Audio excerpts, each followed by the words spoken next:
Pretty much every state of the 50 states of America has a lemon law. Unfortunately, sometimes automobile manufacturers don't focus on the safety of the vehicle and instead focus on the safety of their own cash pocketbooks and net profits. For that reason, if your car is a defective lemon, you should really know about your legal rights. So in the following, I am going to tell you all about what you can get or win when you win a lemon law case. Some automobile manufacturers make a lot of money and are rich, and a lot of people hate the dealerships for taking their money and giving them a hunk of junk, the runaround, and a bunch of lies. But sadly enough, the lemon law is not designed to make you rich, and it is not intended to make you wealthy. Instead, the law is designed in a way that is supposed to put you in the position that you would have been if the vehicle had not been defective. It is supposed to make you whole. Even if you spent $60,000 or $70,000 on the car to fix up the car and spice it up, you still might not get that money back. It really depends. Even though the dealership might have lied to you, given you the runaround, and then failed to do their part. That's why it is important to give them the lemon drop down. By winning lemon law cases, consumers are really making the road a safer place for all drivers and pedestrians by making automobile manufacturers care more about consumer safety. Now, what you get when you win a lemon law case usually comes down to one of three possible options or remedies. Option 1 is that they might provide you with a replacement vehicle. Option 2 is that they might offer you a refund or what is called a lemon law buyback. Options 3, I will discuss option 3 a little later on in this video, and it is an important option you should know about as well with some real lemon juice. So let's start with the first remedy. Option 1 is that they can provide you with a replacement vehicle, which means you can basically trade your car in for a different vehicle, but there are some important things you should know about this option. The replacement vehicle should be a vehicle of similar value. The replacement vehicle should usually also be a vehicle from the same manufacturer with similar MSRP cost. It's crazy that many times, even though you really don't like dealing with that dealership, you might have to get a second car from the same manufacturer, even though they have lied to you and given you the runaround or given you a hard time. But there is another option with this as well, because year after year, the cost of vehicles might go up and the new vehicle might cost more. That price jump can make it difficult to get a car with the same MSRP price. Even though your car was a lemon, you might still have to pay that extra cost for the new and now more expensive vehicle. Thankfully, there is option 2, which allows you to get a refund through a lemon law buyback. But one of the problems with a buyback is that sometimes you might have to have a trade-in vehicle, and you might have still been required to pay more money on that trade-in vehicle. And when you got your new car, the dealership might have rolled over the amount you still were supposed to pay on your previous vehicle into the calculation of your new vehicle.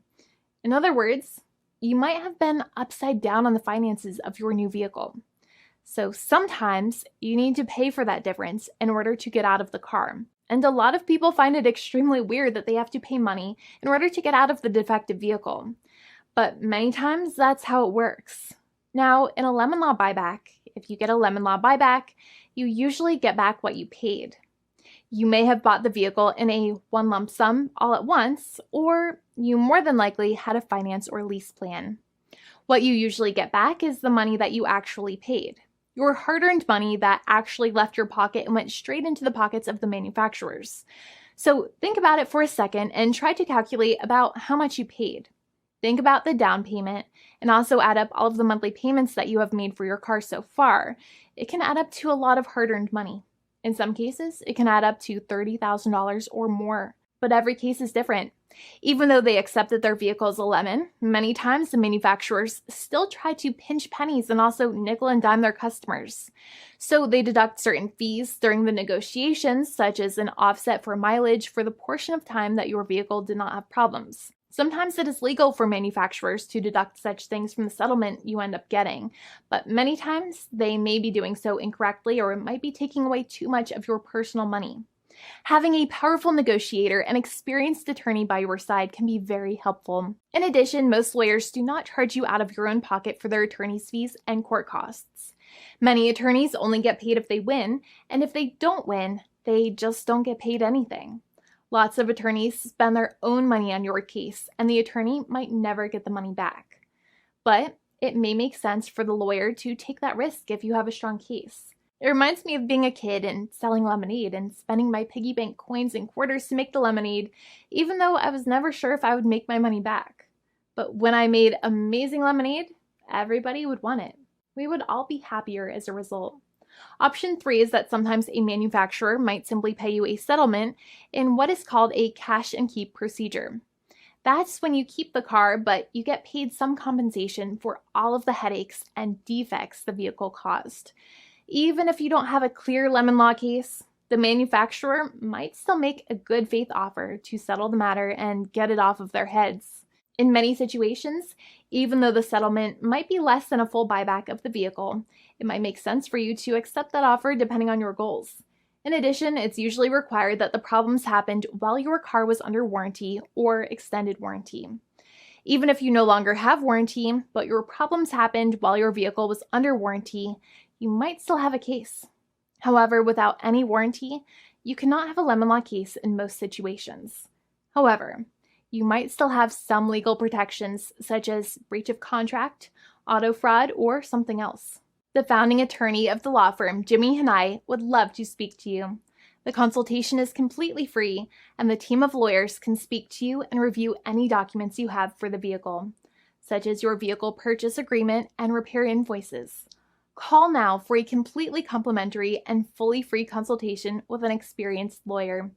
It's free to call 1-800-400-5050 day or night, 7 days a week, or visit us at www.californialaw.com. Lawyers are waiting to speak to you and encourage you to call. This video is not legal advice. I am not an attorney.